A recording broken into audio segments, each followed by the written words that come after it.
제13장. 내가 사람의 방언과 천사의 말을 할지라도 사랑이 없으면 소리나는 구리와 울리는 꽹과리가 되고, 내가 예언하는 능력이 있어 모든 비밀과 모든 지식을 알고 또 산을 옮길 만한 모든 믿음이 있을지라도 사랑이 없으면 내가 아무것도 아니요, 내가 내게 있는 모든 것으로 구제하고 또 내 몸을 불사르게 내줄지라도 사랑이 없으면 내게 아무 유익이 없느니라. 사랑은 오래 참고, 사랑은 온유하며 시기하지 아니하며, 사랑은 자랑하지 아니하며 교만하지 아니하며 무례히 행하지 아니하며 자기의 유익을 구하지 아니하며 성내지 아니하며 악한 것을 생각하지 아니하며 불의를 기뻐하지 아니하며 진리와 함께 기뻐하고 모든 것을 참으며 모든 것을 믿으며 모든 것을 바라며 모든 것을 견디느니라. 사랑은 언제까지나 떨어지지 아니하되 예언도 패하고 방언도 그치고 지식도 패하리라. 우리는 부분적으로 알고 부분적으로 예언하니 온전한 것이 올 때에는 부분적으로 하던 것이 패하리라. 내가 어렸을 때에는 말하는 것이 어린아이와 같고 깨닫는 것이 어린아이와 같고 생각하는 것이 어린아이와 같다가 장성한 사람이 되어서는 어린아이의 일을 버렸노라. 우리가 지금은 거울로 보는 것 같이 희미하나 그때는 얼굴과 얼굴을 대하여 볼 것이요, 지금은 내가 부분적으로 아나 그때는 주께서 나를 아신 것 같이 내가 온전히 알리라. 그런즉 믿음, 소망, 사랑, 이 세 가지는 항상 있을 것인데 그 중에 제일은 사랑이라. 할렐루야. 오늘도 수요예배를 기억하시고 하나님께 예배드리시는 여러분들에게 주님의 크신 은혜와 축복이 함께 하시기를 간절히 바랍니다.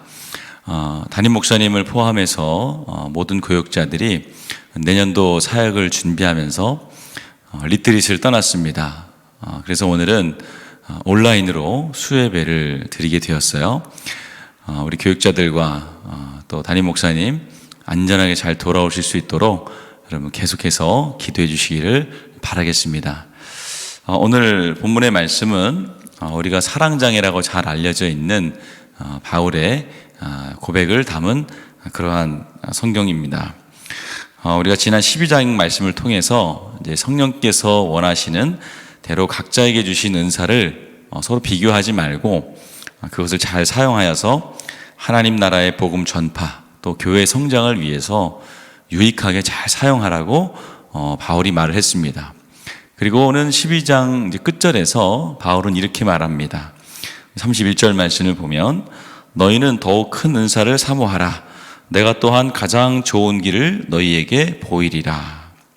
자, 여기서 바울이 말하는 더욱 큰 은사 그리고 가장 좋은 길이 무엇일까요?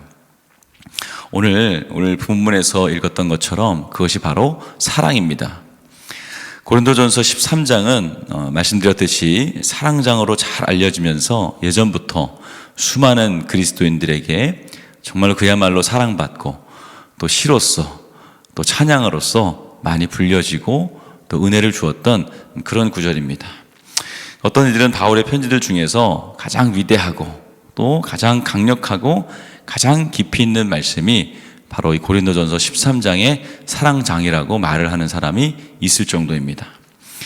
방언의 은사와 또 예언의 은사, 또 모든 비밀과 또 지식을 아는 은사와 또 구제하는 은사, 열정을 가졌다 할지라도 그 모든 은사 위에 이 사랑의 은사가 없으면 그저 시끄러운 소리 나는 꽹과리와 같다라고 바울은 말했습니다. 그러면서 그 모든 은사 위에 사랑을 더해야 된다고 말씀을 하고 있는 것이죠. 많은 은사가 있을지라도 사랑이 없으면 그 많은 일들은 무가치한 일이 되고 종국에는 자신을 교만하게 하고 또 많은 사람들을 넘어뜨리는 그리고 상처받게 하는 그러한 일이 될 수 있다고 바울은 고백하는 것입니다. 그 어떤 은사와도 비교할 수 없는 은사가 바로 사랑이라는 은사라고 강조하고 또 강조하고 있는 말씀이 오늘 13장의 말씀입니다. 다른 은사들은 모두 일시적인 것일 수가 있습니다. 병 고치는 은사를 가진 분들도 그 은사가 계속해서 유지되지 않습니다. 언젠가는 그 은사도 떠나갑니다. 또 예언하고 또 여러 가지 미래의 일을 얘기하시는 분들도 일시적인 것이지 그것을 끝까지 유지하고 가지는 않습니다. 그 어떤 은사들도 이처럼 영원하지 않다는 것이에요. 하지만 최고의 은사인 사랑은, 이 사랑의 은사만큼은 영원한 것이고 끝까지 우리가 놓치지 말고 붙잡아야 되는 것이다 라고 바울은 말씀합니다. 영원한, 그리고 이 영원한 이 사랑의 은사는 우리에게 절대적인 것이고 그리고 필수적인 것이라고 말씀을 하는 것이죠. 이처럼 가장 큰 은사이고 또 가장 좋은 주의 길인 이 사랑의 은사를 성령 이름으로부터 구하고 또 받으시고 누리시는 우리 모두가 되시기를 축원합니다. 왜냐하면 이것이 없이는 우리가 사역을 할 수 없기 때문입니다. 문제만 만들고 다닐 수밖에 없다는 겁니다. 아무리 열심히 일을 해도 그것이 하나님께 영광이 되지 못한다는 것이죠. 바울은 본문의 말씀 4절부터 7절 말씀을 통해서 사랑의 구체적인 모습에 대해서 설명을 하고 있습니다. 제가 그 말씀을 우리말 성경을 통해서 읽어드리도록 하겠습니다. 사랑은 오래 참고 친절하며, 사랑은 시기하지 아니하며, 또 자랑하지 아니하며, 교만하지 아니하며, 무례하지 아니하며, 자기 유익을 구하지 아니하며, 성내지 아니하며, 원한을 품지 않으며, 또 불의에 기뻐하지 않으며, 진리와 함께 기뻐하고, 모든 것을 덮어주고, 모든 것을 믿으며, 모든 것을 바라고, 모든 것을 견딥니다. 자, 이것이 바로 사랑이라는 것입니다. 누군가 나를 이렇게 사랑해 줬으면 좋겠다라는 생각이 들 정도로 이 사랑의 은사가 가지고 있는 여러 가지 유익들을 우리가 보게 됩니다. 그런데 반대로 내가 이 사랑을 해야 된다, 내가 오늘 바울이 말한 이 여러 가지 유익한 일을 남에게 해야 된다고 생각하면 벌써 겁이 나는 것이죠. 이 중에서 내가 평생 살아가면서 과연 몇 가지나 실천하고 살아갈 수 있을까? 또 다른 은사들과 다르게 이것을 끝까지 주님 만나는 날까지 유지하고 또 확장시켜 나갈 수 있을까라고 하는 두려움과 또 자신이 없어지는 것을 우리가 보게 됩니다. 근데 이 사랑도 우리가 기억해야 될 것은 성장한다는 것이죠. 처음 사랑을 시작할 때는 마치 어린아이가 말을 배우듯이, 또 걸음걸이를 배우듯이 띄엄띄엄 또 넘어지기도 하고 실수하기도 하고 또 상황에 맞지 않는 그러한 말과 행동을 할 수도 있습니다. 그러나 이 사랑이 점점 자라나기 시작하면 처음에는 그렇게 더듬더듬하고 또 넘어지고, 또 어떻게 보면 나를 위해서 하는 사랑같이 보이던 그 사랑이 이제 점점 이기적인 사랑에서 이타적인 사랑으로, 더 나아가 예수 그리스도를 닮은 사랑으로 변화되고 또 성장하고 자라나게 된다는 것입니다. 우리의 믿음의 성장과 함께 이 사랑의 은사 또한 자라는 것이에요. 그리고 예수 그리스도를 우리가 조금씩 더 알아가기 시작합니다. 예수님을 알아가면 알아갈수록 더 그분을 닮고 싶어지고 또 그분의 사랑을 닮고 싶어지는 것이죠. 그래서 나 같은 죄인을 살리신 주님의 그 은혜에 감사하는 마음으로 사역하게 되고, 또 남들을 미워하고 또 시기하고 또 반목했던 이런 모든 것들이 이제 예수 그리스도의 사랑을 담고 또 예수 그리스도의 사랑을 실천하는 그 모습 속에서 우리의 사랑이 크게 성장하게 된다는 것입니다. 예수님께서 우리를 사랑하시고 그래서 십자가에서 돌아가신 그 은혜를 체험한 자의 반응이 바로 사랑인 것이죠. 결국 그 사랑을 닮고 또 종국에는 그 사랑에 물든 제자로, 더 나아가 주님의 종으로서 살아가게 되는 것입니다. 받은 사랑이 얼마나 큰지 알아가면 알아갈수록 또 내가 그 사랑을 받은 만큼 우리가 더욱더 깊은 사랑을 할 수 있고, 마찬가지로 하나님 예수 그리스도의 사랑으로 성장한 사랑을 하게 되고 성장한 믿음의 사람이 될 수 있다는 겁니다. 처음 사랑을 시작할 때는 사랑에 대한 희미한 느낌만 가지고 할 수가 있어요.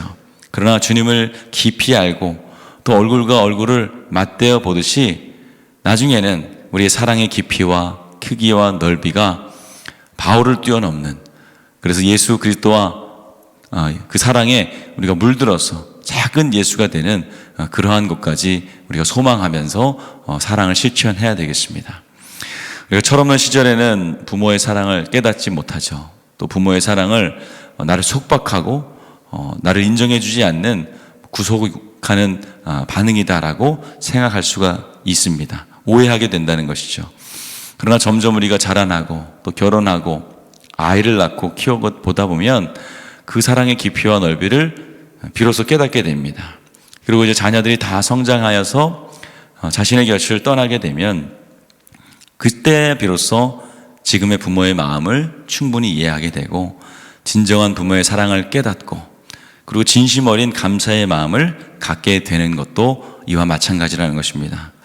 오늘 우리에게 구할 은사가 무엇이겠습니까? 그 무엇보다 우리가 사랑의 은사를 구하시기를 주님의 이름으로 축원을 드립니다. 예수님을 더욱 깊이 깨달아 알아가면서 예수님의 사랑을 더욱 깊이 체험하면서 그 사랑에 깊이 물드시기를 축원합니다. 그리고 주께 받은 사랑의 깊이만큼 나도 사랑하고 또 용납할 수 있는 우리가 되시기를 바랍니다. 우리가 나누고 베푸는 사랑은 연기처럼 또 무가치하게 사라지는 것이 절대 없습니다. 먼저 그 사랑의 은사가 나를 바꾸기 시작한다는 것입니다. 나를 예수님의 마음을 닮아가는 예수님의 사랑을 이해하고 실천하는 사람으로 바꿔주십니다. 또한 내가 베푼 사랑이 누군가가 내가 만난 예수님을 만나게 하는 그러한 구원의 통로로 또 복음의 전달의 통로로 사용되게 되고 그 사람도 나처럼 그 받은 사랑만큼 예수님을 닮아가는 제자로 성장하게 된다는 것입니다. 오늘 하루 주님의 한없는 사랑을 가지고 내가 만나는 모든 이들에게 이 사랑의 은사를 베푸시는 귀한 하루가 되시기를 주님의 이름으로 축원을 드립니다. 우리 기도하겠습니다. 하나님 아버지, 죄인인 나를 구원해 주시고 귀한 은사까지 주셔서 주를 섬기고 또 교회를 섬기며 가정을 지키고 직장 속에서 우리의 삶 속에서 부지런히 살아가게 하심을 감사합니다. 오늘 내게 주신 은사와 재능을 잘 활용하여서 하나님께 영광을 돌리고 내 주변의 사람들에게 선한 영향력을 끼치는 복된 하루가 되게 하여 주시옵소서. 그래서 주님께 칭찬받고 많은 이들에게 예수 그리스도의 향기를 전하는 그 사랑에 물든 제자가 될 수 있도록 축복하여 주시옵소서. 예수님의 이름으로 기도합니다. 아멘.